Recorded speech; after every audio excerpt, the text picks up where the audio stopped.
ఇక ఇరాన్లోని చాబహార్ పోర్టును భారత్ నిర్వహిస్తోంది. సో చాబహార్ పోర్టు భారత్ ఆధ్వర్యంలో నడవడం వల్ల ఇప్పటికే ట్రంప్ ఆంక్షలు కూడా అమెరికా గతంలో కూడా ఆంక్షలు విధించిన పరిస్థితి.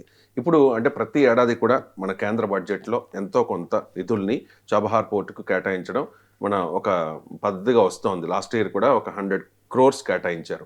కానీ ఈ ఏడాది ఒక్క రూపాయి కూడా కేటాయించలేదు. దానికి గల కారణం ఏంటి? కాంగ్రెస్ నాయకులు అయితే ఆరోపిస్తూ ఉన్నారు, ఖచ్చితంగా మోదీ ట్రంప్ ఒత్తిడికి గురయ్యారు, లోనయ్యారు, అందుకే కేటాయింపులు లేవు అని చెప్పేసి. ఏమంటారు? ఎస్ అండి, ఇప్పుడు మీరు అన్నట్టు బడ్జెట్లో ఏంటంటే చాబహార్ పోర్టుకి మనం నిధులు ఇచ్చేవాళ్ళం గత 2-3 బడ్జెట్లుగా.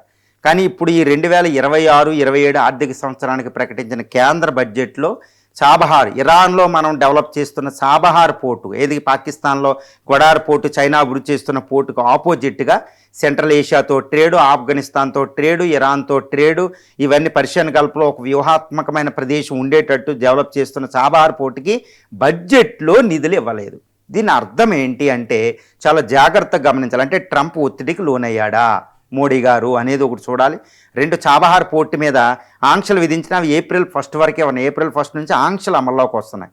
తర్వాత ఇప్పుడు మనం బడ్జెట్ నిధులు ఇవ్వడం అంటే ట్రంప్ని కాదనడం, చాబహార్ పోర్టు మీద మనం నిధులు పెడితే అది ఎలాగో ఆంక్షలు వస్తాయి. అమెరికా ఆంక్షలు పెడితే అంత ఈజీ కాదు పోర్టును రన్ చేయడం, అది ఒకటి గుర్తు.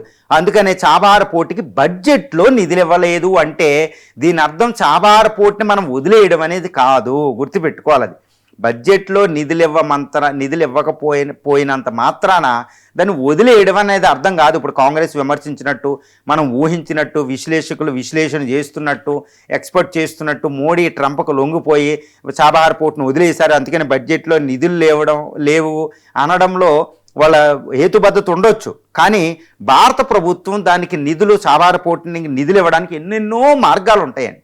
ఒకటే కాదు, ఎన్నెన్నో మార్గాలు ఉంటాయి. ఎగ్జిమ్ బ్యాంక్ నుంచి లోన్ ఇప్పించవచ్చు, లేదా చూడండి అమరావతికి ADB నుంచి, ప్రపంచ బ్యాంక్ నుంచి లోన్లు ఇప్పిస్తుంది, పోలవరానికి లోన్లు ఇప్పిద్ది. అలా అని కేంద్ర ప్రభుత్వం నిధులు డైరెక్ట్గా ఇవ్వకపోవచ్చు, ఎందుకంటే వేరే రాష్ట్రాలు అక్కడ ప్రెజర్ ఉంటుంది. కాబట్టి చాబహార్ పోర్టుకి బడ్జెట్లు నిధులు ఇవ్వకపోతే వేరే మార్గాలు ఉంటాయి, ఎప్పుడు పడితే అప్పుడు ఇవ్వచ్చు. ఫైనాన్స్ మినిస్ట్రీ శాంక్షన్ చేయొచ్చు, కొన్ని మినిస్ట్రీస్ ద్వారా ఇవ్వచ్చు. మినిస్టర్ ఆఫ్ పోర్ట్స్కు కొన్ని నిధులు ఇచ్చారు, దానిలోంచి ఇవ్వచ్చు. కోస్టల్ షిప్పింగ్ ఇచ్చారు, దానిలో భాగంగా ఇవ్వచ్చు, అది కూడా కోస్టల్ షిప్పింగ్లో భాగం అవుద్ది, అక్కడికి ట్రేడ్ అవుతుంది కాబట్టి. లేకపోతే యూనియన్ కామర్స్ మినిస్ట్రీ నుంచి ఇవ్వచ్చు, అక్కడికి వచ్చిన ఫండ్స్ కొన్ని వేల కోట్లు దానికి వెళ్ళిన అక్కడి నుంచి ఇవ్వచ్చు. లేకపోతే ఎగ్జిమ్ బ్యాంకు, RBI నుంచి ఏదో బ్యాంకు నుంచి ఇస్తారు, RBI ఓపెన్ కొన్ని బ్యాంకుల నుండి కూడా ఇవ్వచ్చు, ఎగ్జిమ్ బ్యాంకు నుంచి, ముఖ్యంగా ఎక్స్పోర్ట్ ఇంపోర్ట్ బ్యాంకు నుంచి. ఇలా ఎన్నో ఉంటాయి. అంటే బడ్జెట్లో నిధులు ఇవ్వలేనంత మాత్రాన చాబహార్ పోర్టుని మోడీ ట్రంప్ ఒత్తిడికి లోనై వదిలేశాడు అనడం తప్పే. కానీ ట్రంప్ని ఇప్పుడు ట్రంప్తో ట్రేడ్ డీల్ చేసుకోవాలి, గుర్తుపెట్టుకోవాలి. మన పాలసీ ఏంటంటే నాన్ అలైన్మెంట్, అంటే మల్టీ అలైన్మెంట్, అన్ని దేశాలతో సమాన దూరంగా ఉండాలి, ఎక్కువ గొడవల్లో ఇన్వాల్వ్ అవ్వకూడదు, ఎకానమీ మాత్రమే చూసుకోవాలి.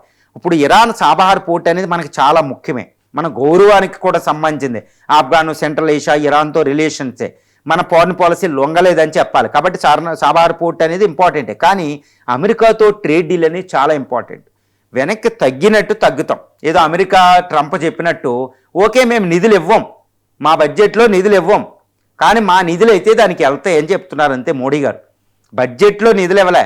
నేను ఇందా చెప్పినట్టు ఎగ్జిమ్ బ్యాంకు, మినిస్ట్రీస్ నుంచి, పోర్ట్ మినిస్ట్రీ నుంచి, సివిల్ ఏవియేషన్ ఏదో దాకా దానికి లోన్లు వెళ్ళిపోతాయి, దానికి ఫండ్స్ వెళ్ళిపోతాయి.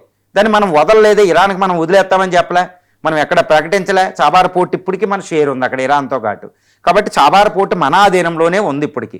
కాబట్టి దాన్ని ఎందుకు వదిలేస్తాం? కాకపోతే ట్రంప్తో ట్రేడ్ డీల్ కుదరబోతుంది. ఇలాంటి టైంలో ట్రంప్ని నొప్పించక తాను ఒక మన పని మనం చక్కబెట్టుకున్నట్టు ట్రంప్తో అలా ఉంటూనే ఏదేదో చేసినట్టు, ఆయనకు భయపడిపోయినట్టు, లొంగిపోయినట్టు చేసి మనం $150 బిలియన్ సంబంధించి 2030కి $500 బిలియన్ అవ్వబోయే అమెరికా ట్రేడ్ మీద దృష్టి పెడుతున్నాం. ఎందుకంటే ఆయన ఇరాన్ చాబహార్ పోర్టుతోనే సరిపెట్టడు.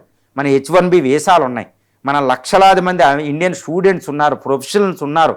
ఈ $150 బిలియన్ ట్రేడ్ జరుగుతుంది. అమెరికా అనేది చాలా ఇంపార్టెంట్. ఇటు చైనాని ఎప్పుడూ నమ్మలేం కాబట్టి అమెరికాని మనం దూరం చేసుకోకూడదు. ఇక్కడ అమెరికా ట్రంప్కి భయపడడం కాదండి, అమెరికాని మనం ఎందుకు దూరం చేసుకోవాలి అన్నసరిగా.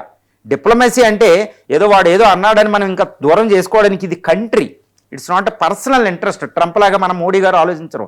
Country interest, large interest and long term interests of the nations of the foremost important for the Modi rather than the personal ego అండి.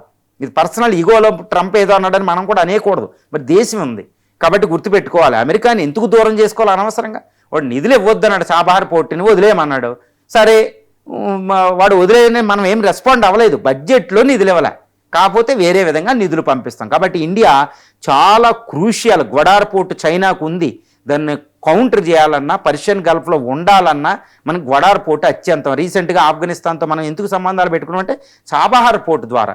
ఇప్పటికే గల్ఫ్ కంట్రీస్ 22 గల్ఫ్ కంట్రీస్తో, గల్ఫ్ కోఆపరేట్ జీసీసీ కంట్రీస్తో ఎస్ జయశంకర్ గారు అక్కడ సమావేశం పెట్టారు ఢిల్లీలో. మీకు వదలలేదు అనడానికి ఒక ఎగ్జాంపుల్ చెప్తున్నా.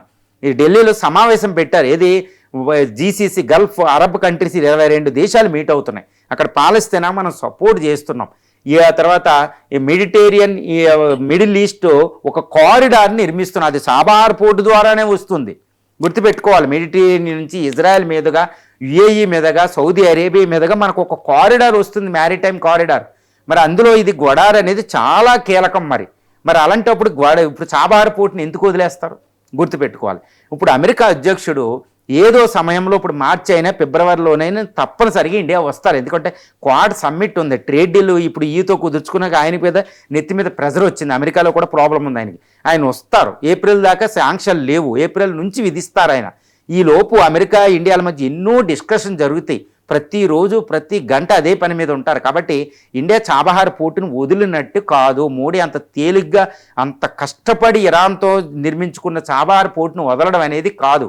ఇలా వదిలితే ఇరాన్ 4th లార్జెస్ట్ ఆయిల్ సప్లయర్కి మనం రాంగ్ సిగ్నల్ ఇచ్చాం.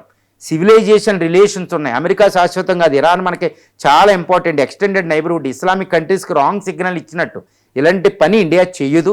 తర్వాత Islamic NATO, Saudi Arabia, Pakistan అడ్డుకోవాలంటే ఇరాన్ చాలా క్రూషియల్. తర్వాత ఇరాన్ అనేది బ్రిక్స్లో ఒక పెద్ద దేశం, ఆయిల్ ఎక్కువ ఉన్న దేశం రష్యా తర్వాత మళ్ళీ ఇరాన్ అనేది షాంఘై కోఆపరేషన్ ఆర్గనైజేషన్లో నేషనల్. గుర్తుపెట్టుకోవాలి, అలాంటి దేశానికి ఆయిల్ సెక్యూరిటీ మనకి ఇంపార్టెంట్. ఎందుకు వదిలేస్తాం? ఇంపాసిబుల్. కాకపోతే బడ్జెట్లో నిధులు ఇవ్వలేదు కాబట్టి చాబహార్ పోర్టును వదిలేసినట్టు మన న్యూస్లో వచ్చేది అలా తీసుకోకండి. చూడండి, ఇంకో 2 నెలలు చూస్తే ట్రంప్ని ఇండియా ఒప్పేస్తుంది, ఇరాన్ చాబహార్ పోర్టు ఇండియా కంట్రోల్లోనే ఉంటుందండి.